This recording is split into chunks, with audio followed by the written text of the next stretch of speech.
Well, that didn't go as planned. Also, didn't go that unexpected. Obviously, the Saints did not win, as I had predicted they would, and honestly, if you watch the game as they probably should have against the Bucs, um, it goes without saying that a meaningful part of the outcome of this game was influenced, if not flat out decided, by the officiating. In particular, the penalty on Roby had a extreme snowball effect. It turned a stop into what would end up being the only touchdown, um, you know, scored by the Bucs in the game, other than obviously the pick six, which also then built off of the ejection, a series of things that happened, right in a row, which had a meaningful impact again on not only the outcome of the game, but on the performance of the team in general. Jameis was already compromised physically, clearly started to press, clearly started to force it even more, which led to the interceptions, and that was pretty much the game. Ingram's fumble, probably the most impactful, single most impactful moment in the game if it wasn't the Roby just absolute horseshit penalty. Um, but still not as in my book not as bad as the Roby one. Or sorry, the Roby one wasn't as bad as the Ingram one as far as a single moment. Really running the ball down their throats, dictating tempo, controlling the game, get down into the red zone, and then, another fumble for the second week in a row by Ingram. Not great. With that said, what can be learned from this game? I do think there are some things we can take away. I also don't think it's necessarily time to panic and freak out, which is probably why you don't hear me ranting and raving at the moment. I wasn't surprised that Tom Brady got the benefit of the doubt from the officials. I wasn't surprised that Tom Brady's team is allowed to, hold and throw punches at the back of guys' heads. Carlton Davis. Sorry, it's on camera. That's not conjecture. That's literally a thing that happened.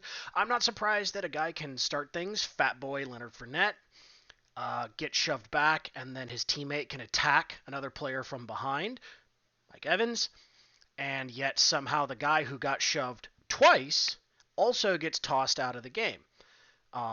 Just it's ridiculous and absurd, but that's Tom. That's what happens to Tom's teams. They get the benefit of the doubt from the officials.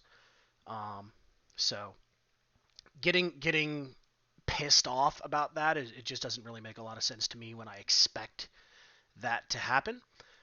With that said, there were some things that I didn't expect to happen in this game. Frankly, Jameis Winston played really, really badly. Why Jameis played badly is something that we'll find out here over the next few weeks. Um, a lot of the sacks that he's taking are his fault. He's not getting the ball out fast enough. He's not making the right reads. Guys are open, and he's not throwing the ball to the right place or at the right time or to the right people. That's just a fact. He missed Mike open a lot. He's missed the tight ends open a lot. Olave could have easily had 3 to 5 catches. Like, I know he had like 13 targets, but he could have easily had 3 to 5 catches for well over 100 yards and 2 touchdowns in this game if Jameis was just throwing good balls. And does the fractured spine that he has lead to some of that inaccuracy where, yes, he has the torque and the strength to get the ball down there, but those minute differences in the kinetic chain causing him to be slightly off? Yeah, absolutely. The pain could have caused him to be off target. I think the pick six, I absolutely think that was part of it. I mean, Jameis has always missed high, but he overthrew the receiver. That ball was 7 to 8 yards too high. I think that was a mechanical issue. I also think he was pressing, but I just think that was a mechanical issue. He overthrew it. The more he got hit, the less accurate he became, and then the more flustered he became, and the more bad decisions he made. Is that something, like, does Jameis play the same game if he's not suffering from a major back injury? I don't know. And that's the problem. If yes, then like he's not your quarterback of the future, present, past, or anything. Like he's bad, he's washed, he's done, he's trash, get him out. It's red rifle season. And you go into next year and you either try to trade for a young backup that you think maybe you can do something, or you trade a bunch to draft a quarterback in the draft. You maybe do both. You sign somebody in free. Like you have to look at other options.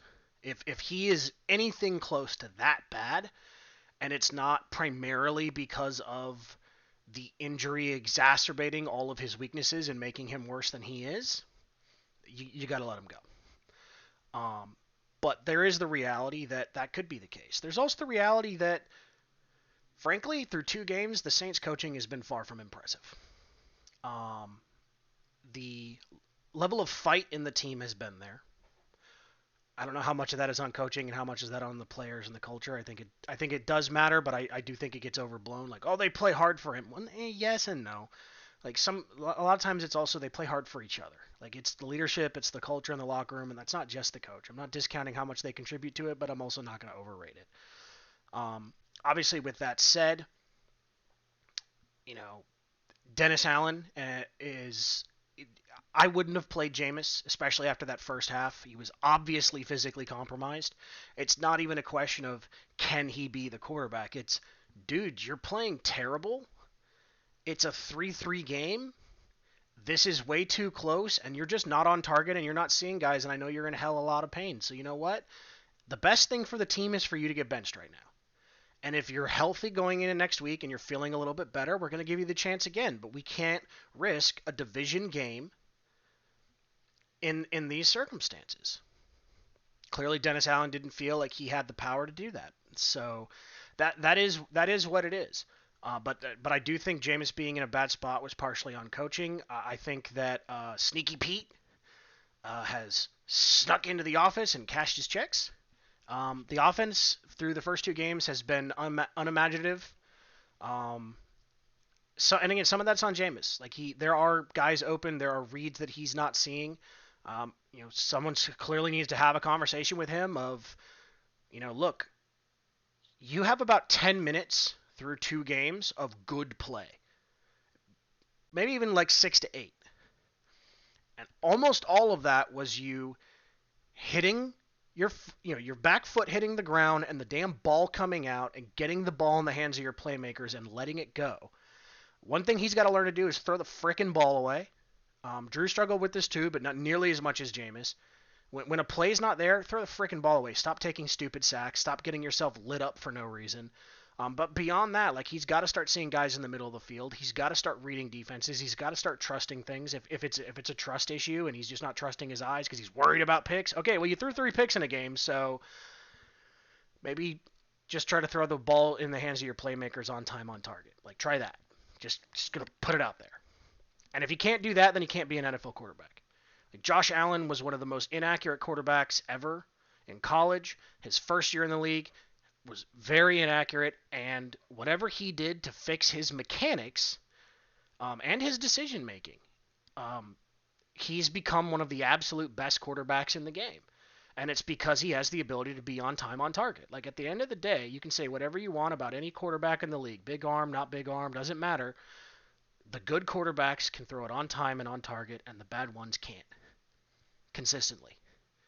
If Jameis can understand that is the primary job, then maybe he can turn this around. Again, it's only 2 weeks. There's a lot of circumstances that go into it. If Jameis is fully healthy, I still don't think we lose this game. Frankly, if Sean's the head coach, I don't think we lose this game. But neither of those things are what happened. Neither of those are part of reality. We have to deal with reality. There are some concerning things from this game. I'm going to hold off on talking about the pass rush, mostly because you can't talk about things that don't exist.